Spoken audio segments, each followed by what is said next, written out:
Okay, as far as future speakers, I'm working on Scott O'Grady.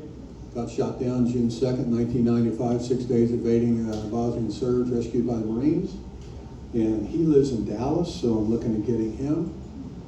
Al Linsky, I finally got in touch with Al Linsky, 95 years old, doing great. I just read his book, phenomenal.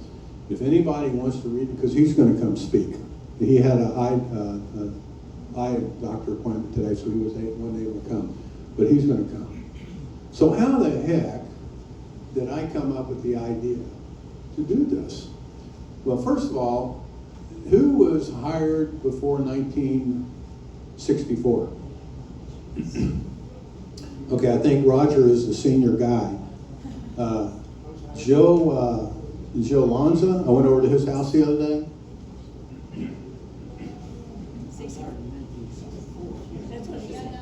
He had this book. I could not find it anywhere on Amazon or anything. This is about American Airlines flying Project 7 Alpha and ATC. And I'm talking to Joe, and Joe flew with half these guys. And he knew about them, everything else, and we'll talk about that. But anyway, Jacques and I were over at the museum, and we're just walking around. Alcohol was involved. And every block, we knew somebody in every block of that museum. Jacques and I did. And we're cruising around, all of a sudden we come to Hotel 7, and I'm looking at this and I'm going like, I don't know if you can see it, but it's got, I can't even see it myself. But anyway, it's got all these different tests for India, Baffin, Newfoundland, India, just, and I'm going like, what the heck is that? Here you've got Baffin Island, Captain B. Miller. This is ATC crew members who died for our country. C-87 test for India, flight crew, Captain Charlton Dietz, Keating, Davis, Smith, China, Captain Toby Hunt. And I'm going, what the heck is this? And then it says, died August 1943, Project 7A, Tesbur, India. And I'm like, what the heck is Project 7 Alpha? A, 7 Alpha. And Jacques goes, oh, of course, Jacques knew all about it. And I'm going like, huh. Died August 1943, Project 7 Alpha, Tesbur, India. That's Toby Hunt. We'll read about him in a minute. Anyway, this is Toby Hunt. Engine's bad, jumping out. He let everybody on his crew get out, but he did not. He stayed with the airplane and took it in. So he's a hero. And that's all in that book. Just phenomenal what he did. You can read it right here. It says, Captain Toby Hunt had already expended 90 minutes and 2 missed approach procedures climbing back up to 14,000 feet. The 6,000-foot elevation airport of the bowl-shaped valley of Kunming, China, which is where they were shipping everything, required constant climbing turn to avoid the rocks in the fully laden C-87 had only smothering lift as an alternate. Suddenly, F.O. Wayne Smith called out, here we go, stuck governor on number 2. The C-87 with 3 engines, full power, was barely at 17,000 feet, enough to make it over the pass. And that just goes on and on. It's just fantastic, example of what they went through. And then once again, here all the bricks are. You can see right there, Baffin Island, Captain B. Miller, Tesbur, India, flight crew Charlton and Dietz. They lost 2 engines on takeoff in C-87 and lost it. Keating, Davis, Smith. In China, you got Toby Hunt. If you look there, Prestwick, Scotland, Stephenville, Newfoundland. I mean, just unbelievable history. And then I was over there, I've got to mention this while I'm thinking about it. Captain Lindroot and Captain Terry Barker were killed in the B-17 midair. And Alan Brock is the one that made this happen with those bricks, and they're right at the foot of the stairs going into the DC-3 we've got, so that's special. Has anybody seen this plaque? We walk by it every day at the front of American Airlines Flight Academy entrance. I remember seeing it, but I didn't know what it was. If you look at, these are all the members of Project 7 Alpha, pilots, co-pilots, flight engineers, navigators, everybody. And look at the left of it, 7 Alpha. I never had any idea what that was. And that was Project 7 Alpha. Project 7 Alpha, the hump, American Airlines. Test for India from August, and it wasn't that long. It was how they got started flying over the hump. August through November 1943. This book right here, this is what I sent everybody. This is project www.project7alpha.com. You can get on here, and that links to page number 1 of the Lewis letter, C-87 specification. That is the crew roster. I gave one to Roger to see if he knew anybody. Joe Lonzo knew half of them. He'd flown with out of Buffalo. And then engines bad, jumping out, that is the one we just looked at, huh? And this is the C-87. What they did, what is a C-87? B-24, they turned into cargo. Why'd they do that? Beginning of the war, they can do anything they want. And that's it. And these are some of the other planes they used, the C-47 Skytrain Dakota, DC-3, the C-46 Commando, which, Penny, this is the one on the front of your book. Your father, her father was a mechanic. Where was he a mechanic at? Agra, India. Agra, India. I was going to have Penny get up and speak, and she said, no, I'm going to have Tim do it. And I said, no, you can't have Tim get up because we only got an hour and a half, you know, so. Tim, would you like to speak to this? What about her father's role as a mechanic? You need a microphone come up? We got 5 minutes. I'll try and make it short.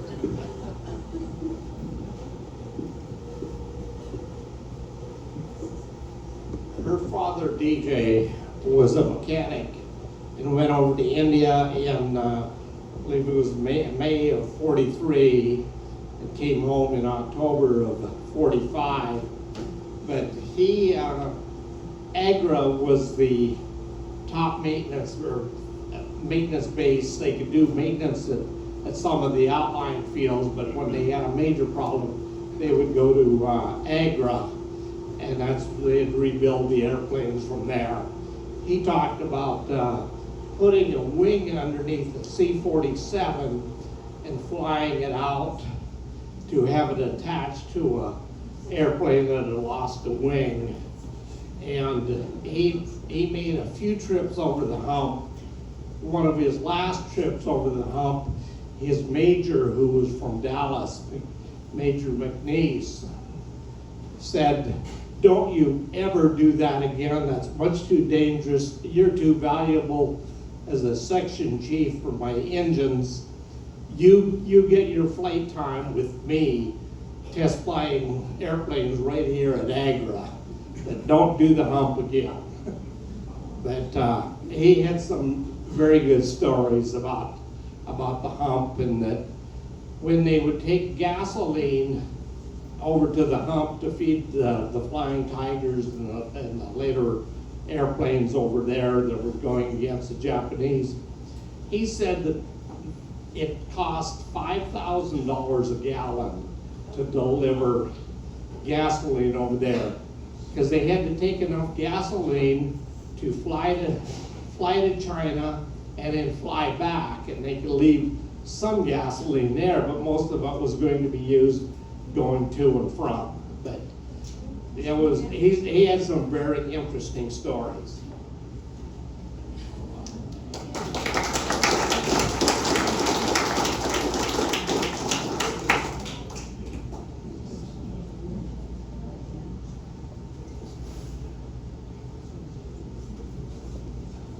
Then here's a C-54, military version of the DC-4. So there are a lot of planes that flew the hump. The DC-3, the DC-4, the C-46. But the one we're talking about, the ones that they originally started, is the C-87. This is a letter, like an after-action report, from American Airlines guy afterwards. He said, hey, this is what happened. This is who involved and everything. Talks about them having dysentery, not having any support. But this is what's interesting. I would like to point out that in the Army, each crew member that completes 25 one-way hump trips is entitled to an air medal, while those who complete 25 round trips awarded a DFC. These guys completed 60, 70, but you know, they're civilians, so they didn't get anything. But this was 7 Alpha, just a phenomenal asset. It only lasted about 5 months.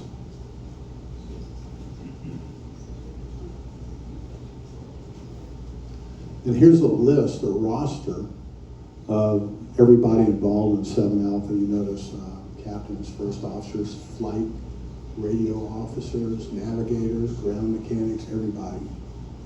Charlie, Yeah. some of the names are in kinder print than the others. Why is that? They died. That's what I thought. Yeah, the ones that have an asterisk by them, they passed away. We only lost about 7 in that operation because it was only 5 months. We'll get to it later on to see how many people actually died flying home. And then this is the wind to the 4 winds. I tried to get this book, I couldn't find it, and Joe Lanza called me up and he said, hey, I got a book you might be interested in. And this is to the 4 winds.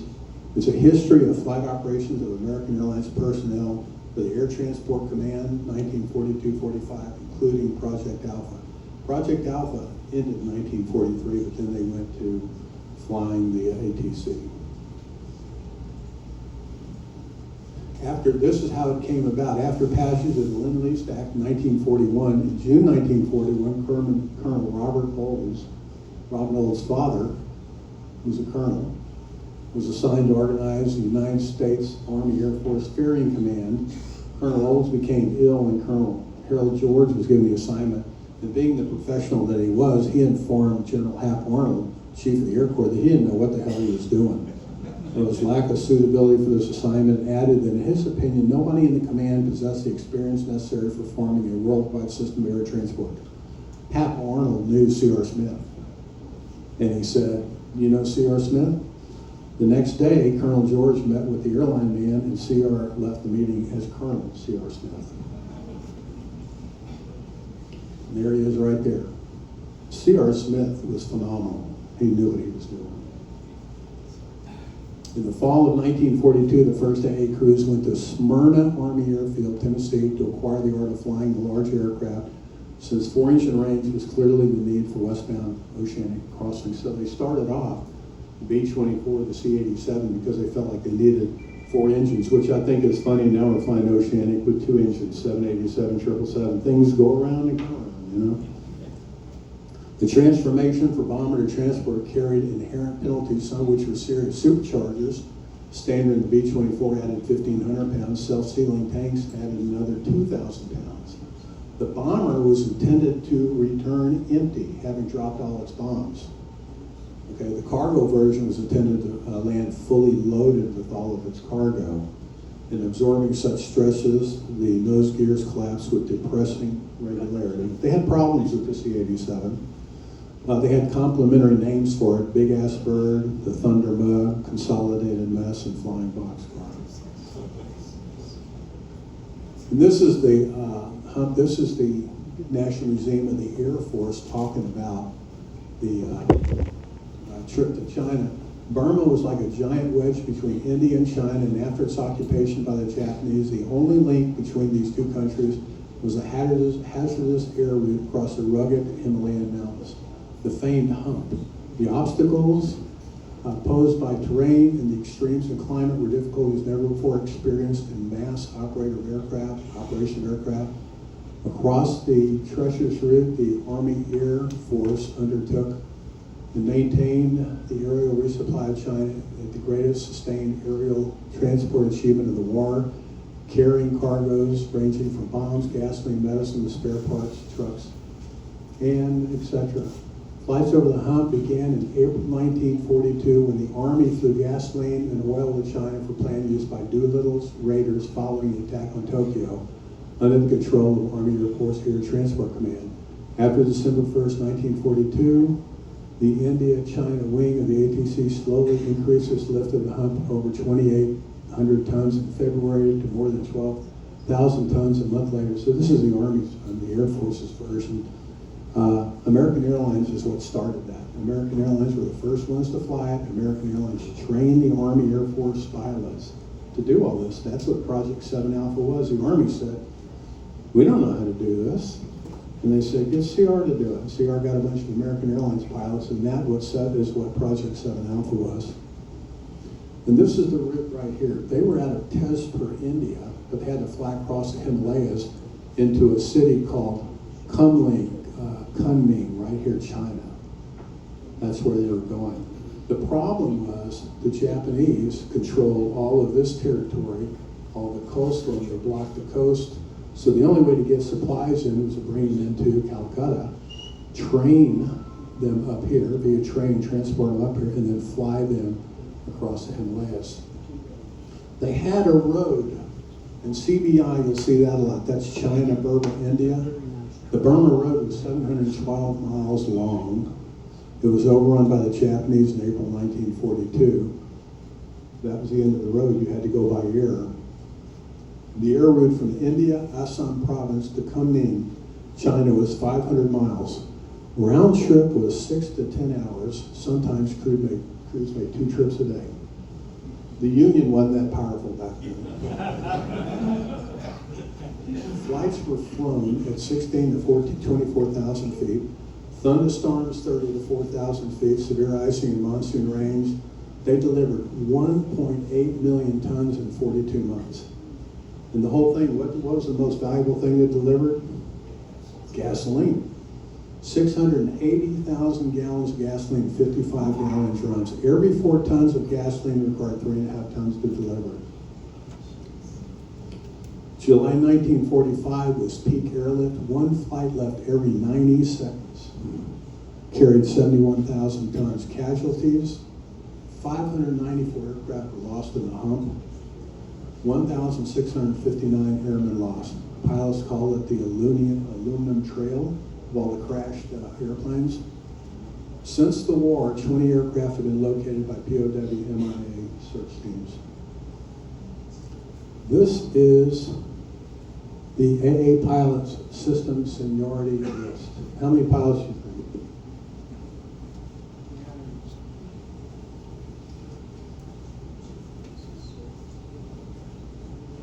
309. And here's Ernest Gahn right here. E.K. Gahn. Now, he was a true pilot. Once again, the best financial advice you can give anybody, do not take financial advice from a pilot.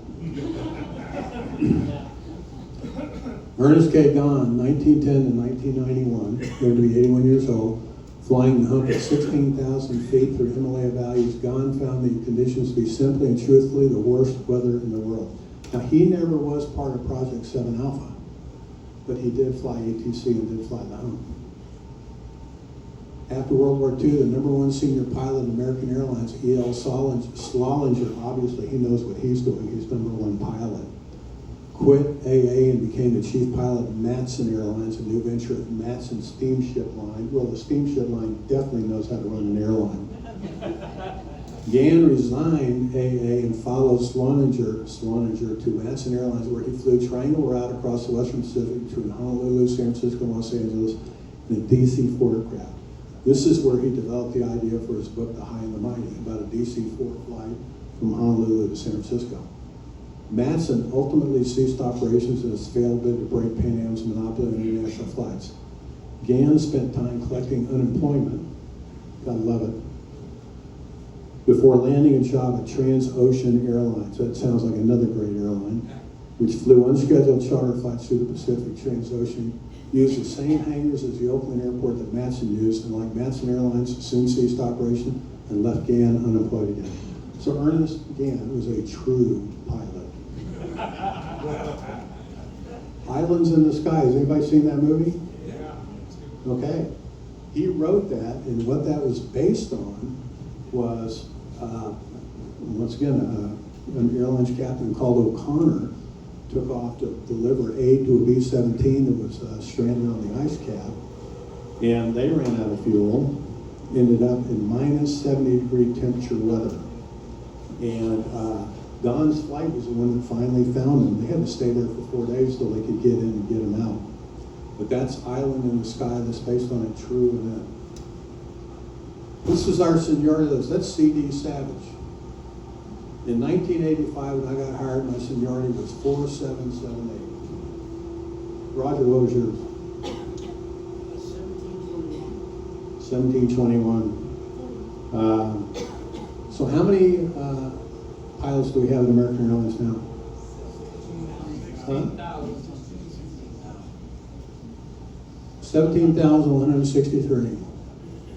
I, Cooper, he will retire in 2064. As your junior pilot at American Airlines right now. Excuse my language, that little prick.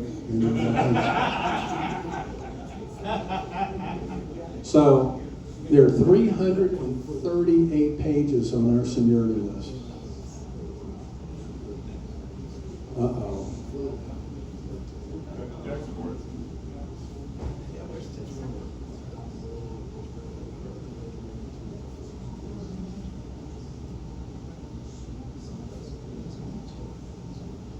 Okay.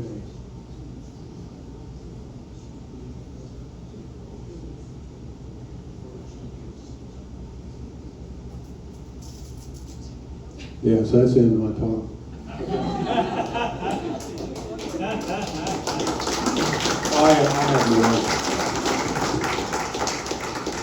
I have more. Jim Phillips, where are you at? Where? Okay, get up and speak. Come here, you want to come up here and talk? His dad flew the hump.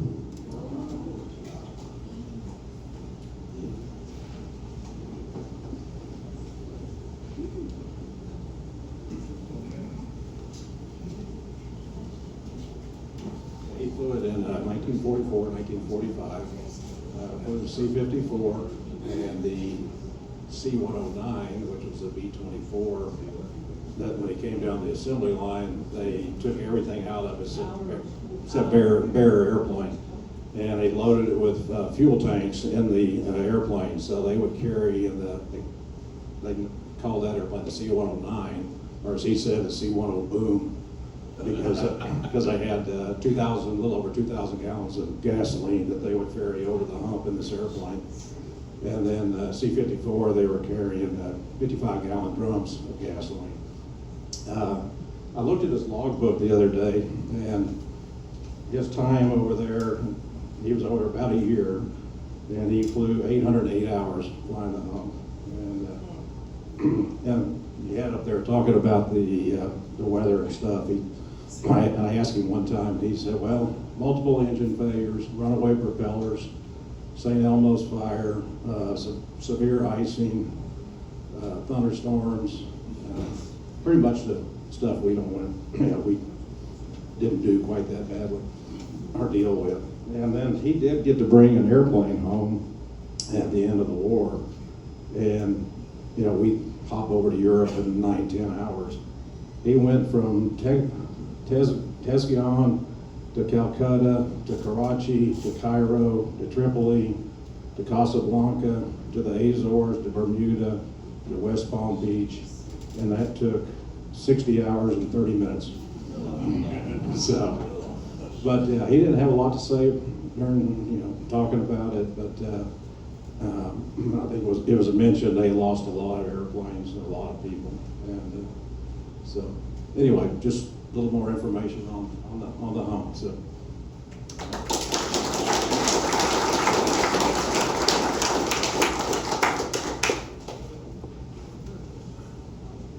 Now I'd like to talk about the advent of CRM. Most captains adjusted easily enough to these 5-man crews, but a few senior men of the line who came to the ocean found this matter more difficult to accept.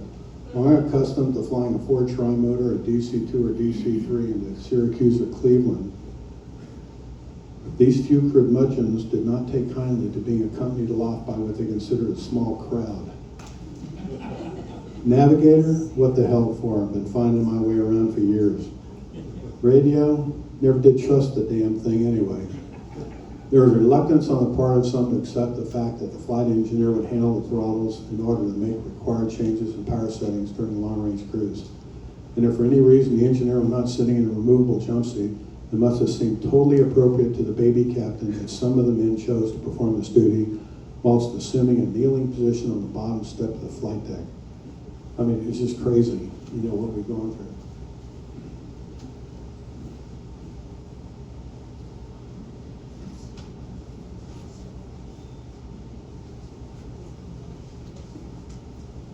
And then this is a letter from Jerry Marshall, operations manager, in October 25, 1930.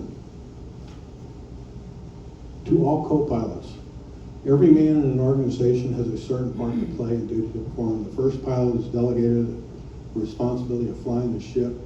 The service crew has a responsibility of keeping the ship in safe flying conditions. The traffic department has a responsibility of supplying the passengers, and the operations department has a responsibility of ordering the ships in and out and making certain that everyone in the operations department performs his duty. There are now 14 co-pilots in the Southern Division of American Airways, whose flying time ranges from 400 hours to 2,500 hours. Regardless of how much flying time a co-pilot has had, it is necessary that all co-pilots be regarded alike by their superiors, the first pilot. Your job is to do many things which other employees do not want to do. Your immediate superior is the first pilot. You're the second pilot. His wants are your orders. He is king. This is CRM in 1930. Your advancement is uncertain, and there are thousands of other first pilot aspirants striving to get your job at even less money and more work. You are not employed because of your flying ability, and by your employment, you are not assured ever of having a run of your own as first pilot. The pilot with whom you now have the privilege of flying largely controls your destiny. If you handle these many details assigned you, many of which are unpleasant, and if you prove to be of value to him and to others, you may assume that you will have the privilege of remaining a co-pilot for him until some years to come, at which time you will have learned much from your associations and flying experience with him, and you'll have won for yourself recognition by the company and all as a gentleman and as an experienced co-pilot worthy of promotion.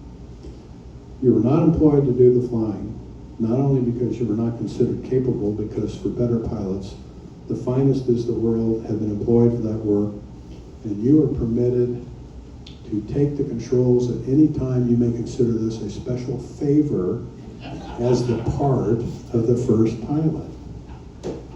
A co-pilot who does his job well makes very little noise and listens attentively to his superiors, and will in time demand and receive recognition for his subservient services.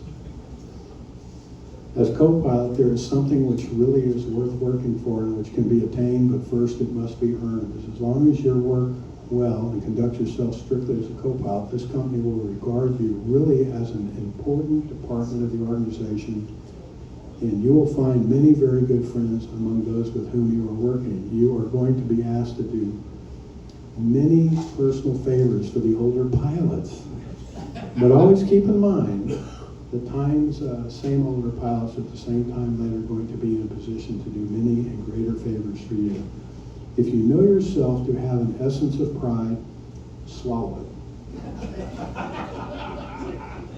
If you have personal faults, overcome them.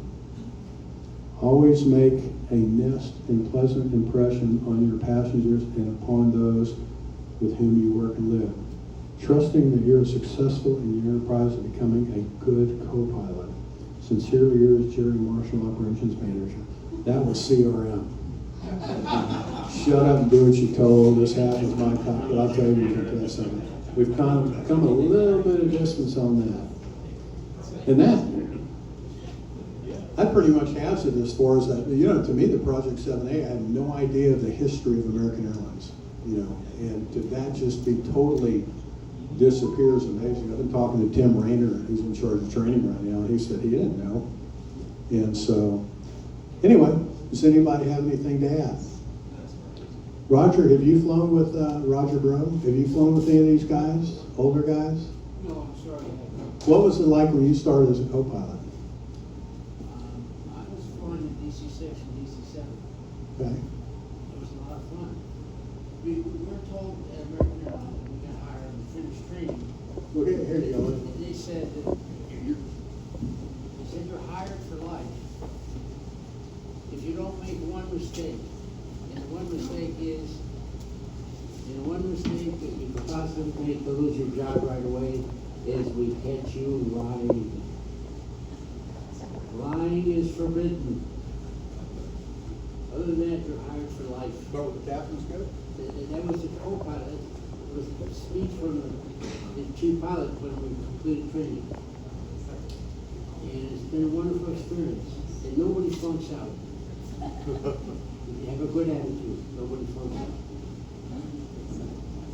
Yeah, like I said, I wish Joe Lonzo was here because he had so many great stories. But one of Breezy Wynn was a captain, famous captain at American Airlines.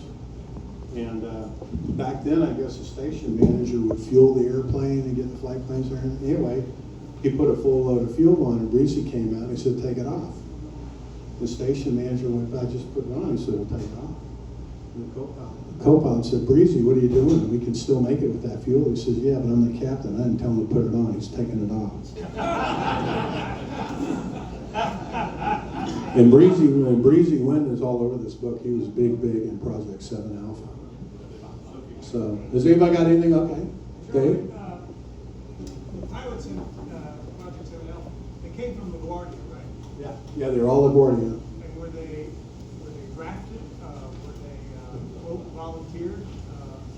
All volunteers. And it seems like my main concern was I'd have too much stuff to share because of the books and everything. But the guys that came out of LaGuardia, they went over there, and when you read this after action report, they talk about sending some guys home Yeah. because they didn't quite fit in. And they complained all the time. And when they got over there, there was dysentery, there was all kinds of, horrible conditions. And O'Connor, when his plane went down, Island in the Sky, they were down there for over 4 days and the temperatures were minus 70.